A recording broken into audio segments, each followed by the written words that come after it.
Okay, before we start this tutorial, there are three sort of main hops. One, the nollie hop. I'll show you a poor example of that right here.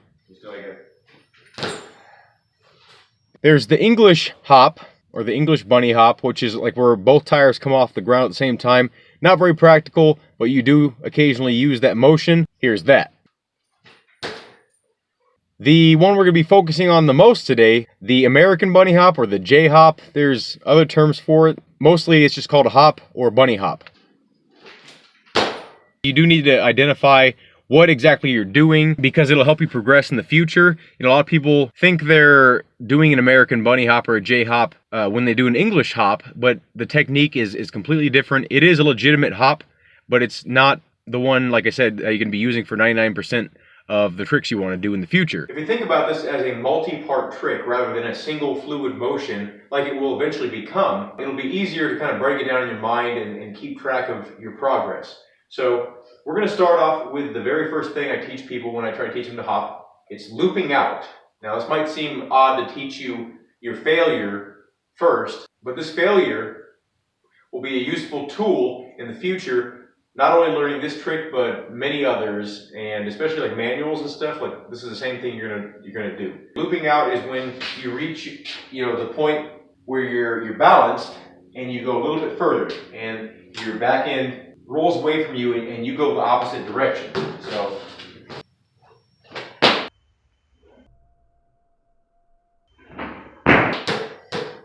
that's all you want to do.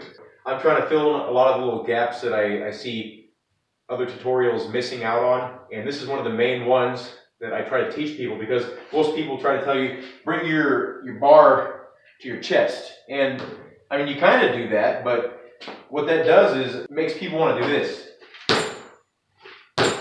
But that's not really the foundation of hopping. The foundation is you're shifting your weight backwards and to the point that your front end is coming up naturally because of the motion you initiated. And at this point, roughly, you're going to want to compress your body like you would be jumping on the ground, just like apart from your bike. And then explode upwards, and your rear end will follow you because you're putting all that energy into the back wheel. It has to go somewhere. It's going to follow you up, and once you get in the air, you're going to notice your front end's still up.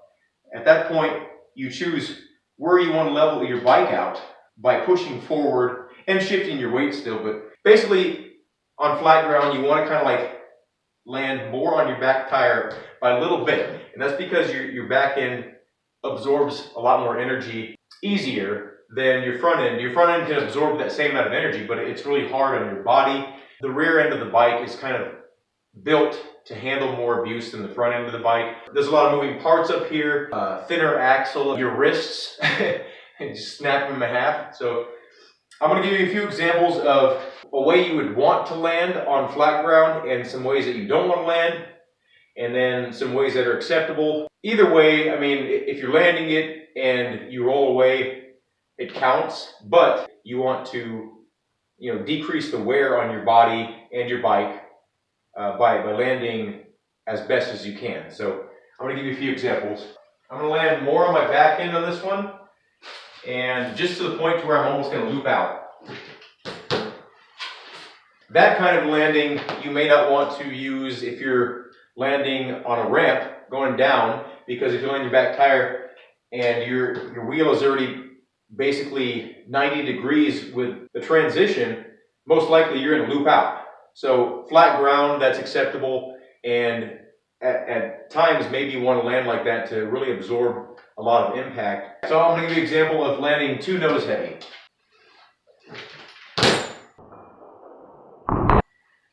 So you can see my front wheel landed first, and that actually hurt, and it wasn't like an extreme amount of pain, but you can imagine doing that over and over and over, it's going to put a lot of wear on you that's unnecessary. So now I'm going to show you the way that it's preferred, a good landing.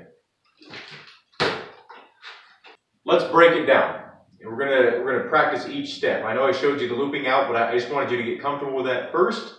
And now we're going to actually break down the hop. This is part one, shifting your weight. Part 2, shifting weight and compressing. I'm going to do part 1, part 2, and part 3 in one go to just kind of show you. I'm not going to level out yet. 1, 2, and 3. Okay?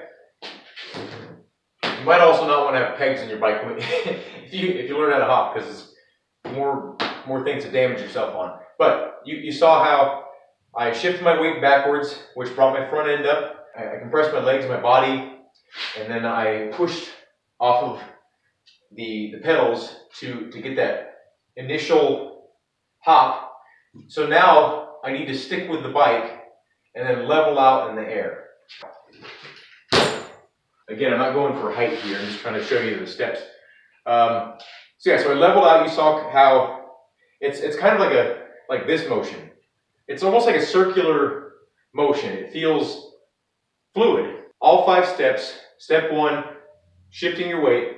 Step 2, compressing. Step 3, explosively jumping. I don't know what you'd want to call it. 4, leveling out, and 5, landing. I mean, 5 is the aftermath of all of them, but it's still kind of part of it. And, anyway, let's do it all.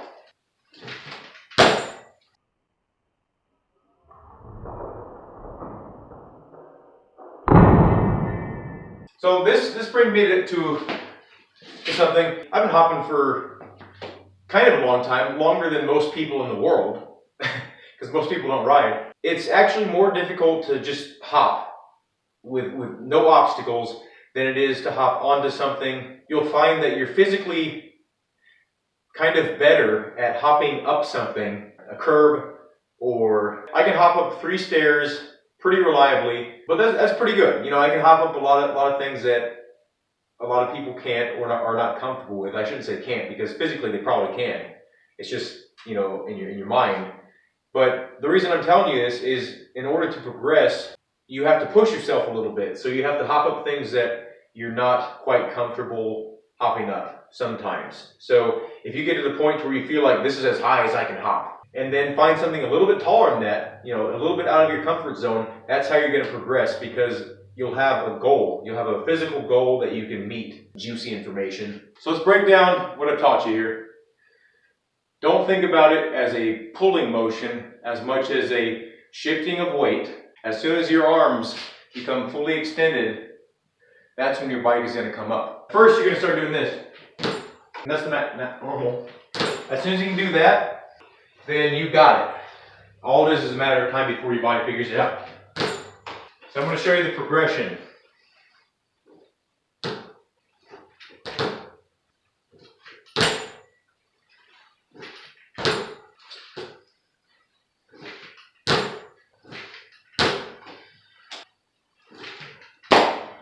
When I'm approaching like an obstacle, I'm not thinking about the hop. I'm thinking about everything else. It becomes a part of you.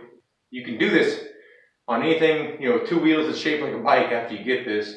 Anyway, I hope this video helped you out. And again, I apologize for my night videos. I don't really have any time in the day for the foreseeable future.